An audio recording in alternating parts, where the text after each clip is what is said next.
Again, this is Jennifer Penrose from Penrose Physical Therapy, and I want to talk about different stretches you can do while you're seated working from home, or even when you are at the office working on your computer. So these stretches just help alleviate tension. So you can do what I call shoulder rolls, just to kind of break up some of that tension through your neck. You can do shoulder blade squeezes, so the shoulder blades are on your upper back area. Pretend there's a pencil between your shoulder blades and you're just literally squeezing them and relaxing, squeezing and relaxing. So those you can do easily while you're seated. The other thing is just to turn, give your neck some stretching. If you can tolerate going side to side, just trying to stretch some of that tension out. The other thing you can do, because you've been typing like this, which kind of pulls us this way, we want to do the opposite. So if you can put your hands up behind your head and bring your elbows back, and you can kind of tip back for a stretch for a little bit. You can go to the side and then the other side. Kind of bring your elbows back and forth like this. That will just help kind of undo everything you're doing during the day and get rid of that kind of slouching posture.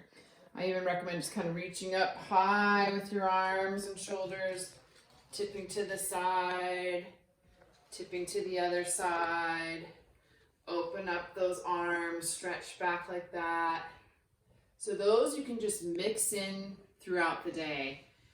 So shoulder rolls, shoulder blade squeezes, neck motion,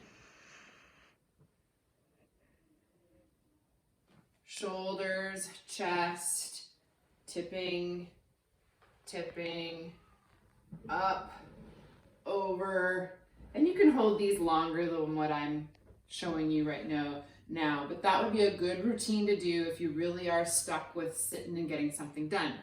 Now, I would recommend also getting up and doing a couple other stretches. So you can use something to balance with if you need to. This gets very tight with sitting for a long time. So this stretch would be good. Standing in a lunge and kind of shifting your weight forward and feeling a stretch through here and in your calf. That would be good as well. And switching sides, of course. But those areas get really tight from sitting for a long time. So those I would recommend. If you can get in a doorway, put your arms on the door jamb and step through the door jamb like this. It'll stretch your pec and chest muscles and do the opposite of what you've been doing all day. So anything that brings you up like this and out, and you can do a little bit of that even while you're doing your stretches. So you may need to get a little bit creative and get up and move around, but try and think of anything that's the opposite of what you're doing when you're typing. So those are quick and simple. Try and get up and move every half an hour, because it's the staying there for a long time that's going to create more problems and more pain.